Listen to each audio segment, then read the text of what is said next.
The feeling is mutual, brother. Mother would be so proud. Fight!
Finish him.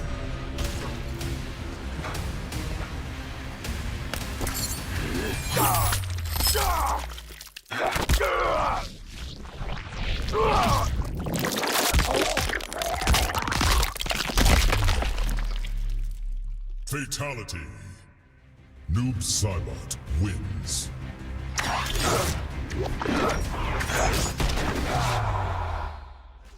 We got some big news hitting the MK scene today. Noob Saibot is officially confirmed for Mortal Kombat 11, and he is looking amazing. Love me some ninjas, and we didn't get to see the Master of Shadows make his way into MKX, so to see him return in such a glorious fashion, it warms my heart. But that was not the only big piece of news that dropped. Shang Tsung is also making his return to the Mortal Kombat series, and he will be played by none other than the man, the myth, the legend, Cary Tagawa himself. Lots of stuff to get into, let's break it down. So, if we're being completely honest, these reveals were not exactly out of left field. The entire playable roster was leaked about 3 weeks ago by some internal tester or very angry employee who's probably taken a dirt nap somewhere behind NRS HQ. Both characters were a part of that leak, but it wasn't 100% accurate because Mr. Shang Tsung is now confirmed as the first DLC character in Kombat Pack 1, which raises some very interesting questions. But first, let's talk about Noob Saibot. Boone Tobias, named after the creators of MK, his real name is Bi-Han, the original Sub-Zero.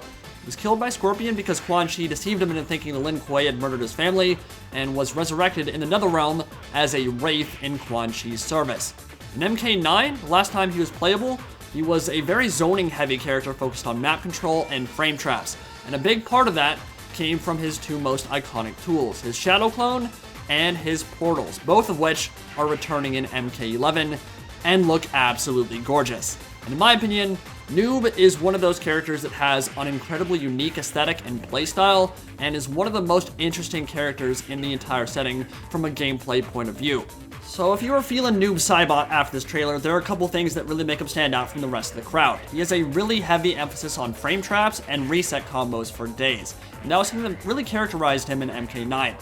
A frame trap is basically a combo that doesn't technically link, but that the vast majority of characters in the game simply cannot escape from. They're either forced to sit there and block, so they either take a ton of chip damage, or they don't block and they eat a full combo. You've seen a lot on screen already. You basically summon a portal behind your opponent, hit them with a Shadow Clone, and then they're forced into a situation where they have to break or they eat a 50% reset. And 50% combos are very, very powerful. Majority of bread and butter combos in MK9 and MKX settle around 25 to 30%, so 50% is pretty brutal stuff, and more importantly, it looks amazing. Super awesome. So, it looks like Noob's going to be bringing a lot of that back in MK11. He has one of the sickest combos I've seen so far that he busts out against Cassie in the trailer.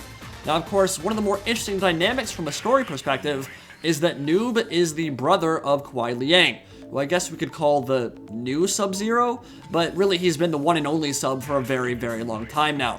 And that's why we got that sick dialogue at the start of the video. We're seeing a lot more of that. I remember in MK9, one of his best quotes is, "We share blood, we are not brothers." Because at this point, evil has completely overtaken his heart and he's cut all familial ties. And he's basically playing the Grim Reaper of the Mortal Kombat universe. But with Quan Chi now dead, decapitated by Hanzo Hasashi near the end of last game, he'll be free to wreak havoc in any way he sees fit.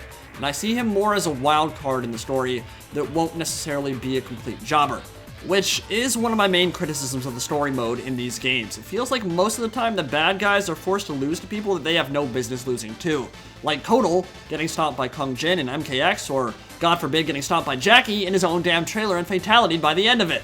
I would like to see a lot less jobbing and more badassery coming out of the villains in MK11, because a lot of them are incredibly powerful characters. When you see someone like Kronika just losing to Cassie Cage in their first fight, that's gonna feel really weird and kind of take you out of the setting, which is not what you want from a story mode. So yeah, good guys don't always have to win in the story. I feel like the bad guys deserve some wins here too. Now, one of the coolest things we saw in the Noob trailer is what looked like a Lin Kuei Cyber Initiative map when he's fighting against Raiden. We get a really good look at Hydro being experimented on in the background, and even get to see Cyrax disassembled in the corner, and his iconic chest buzzsaw get used as an interactable. Makes you wonder whether Cyrax and Sector maybe have a shot at making it in to maybe like Kombat Pack 2 later down the line. Now, for Shang Tsung, there are some very interesting questions being thrown into the ring now that he's announced as DLC, and not an unlockable character in the crypt. In that big leak a couple weeks back that showed everything, there were 3 characters that were claimed to be unlockable: Shinnok, Mileena, and Shang Tsung himself. Obviously, the Shang part wasn't wrong in and of itself. He's going to be in the game, but it was wrong in that it said that he'd be unlockable and that he would not be a DLC. But he is going to be DLC, so things are a little bit thrown for a loop there. We're kind of wondering now, was NRS scrambling a bit to cover their asses after that leak? Does that maybe mean Mileena and Shinnok will also be joining him in the first Kombat Pack as DLC?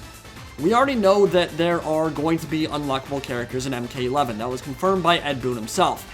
Is it possible the leak prompted them to maybe move the Kombat Pack around a bit and include one of the planned DLC characters ahead of schedule? Normally, I'd say that that's a bit of an unrealistic expectation, but we already know that NRS develops DLC characters alongside the main game and well before launch day. Doesn't mean they necessarily finish them before launch, but they're definitely working on them the entire way. So it's possible to keep maybe at least a handful of those reveals fresh and interesting and truly new for fans that they pulled a switcheroo in the last month leading up to release. So here's what I think is going to happen.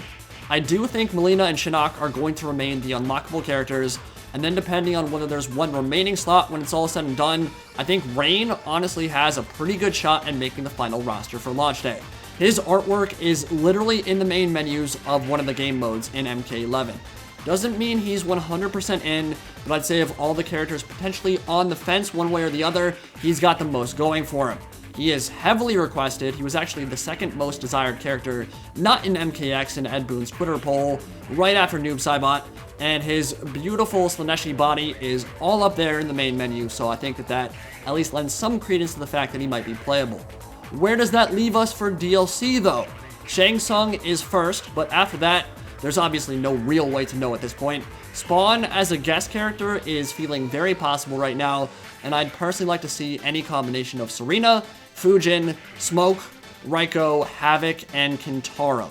If 2 of those can make it in, I'm going to be a pretty happy camper. I think that there are lots of different playstyles and aesthetics there that would add a lot to the game. So if 2 of those make it in, I'll be happy. There are others that I think are still worthy of a slot, but we'll see how it goes from there. I think NRS is doing a really amazing job right now of pushing the envelope for the designs of these characters and giving them a much more unique look and feel. And Noob Saibot has had what I'd argue is probably the best reveal of any character so far. His fatality and combat style just look way too damn good, and I'd say his gameplay looks the freshest and most exciting out of the entire roster. So depending on what happens with Aaron Black and a few of the others that we know are going to be in the game but haven't been revealed yet, I'd say Noob Saibot has a good chance of making it as one of my mains. So at the end of it all, we even got to see Fire and Ice team up and kick some ass against a bunch of, well, I don't know, what, robots? Yeah, it might be part of the Lin Kuei initiative. It looks like cyber robots. and that is going to be amazing. It is awesome to see Sub-Zero and Scorpion finally working together, but rest assured, it's going to be a huge dynamic. There's going to be a lot in the story that deals with their relationship, and I think it's fan service that's been long overdue and very satisfying and very exciting to see both Sub-Zero and Scorpion, Hanzo Hasashi and Kuai Liang finally team up and just be friends, you know? Fire and Ice ninjas working together, gonna be really cool. So, what was your favorite part of the reveals today? What are you feeling about Noob Saibot and Shang Tsung? What are you feeling about a DLC character getting revealed before 12 or 13 other characters that are actually going to be in the game on launch day get revealed? Do you have a problem with that? Let me know in the comment section below, and I'll see you all in the next video. Indie Pride, signing out for now. Have a good one, guys.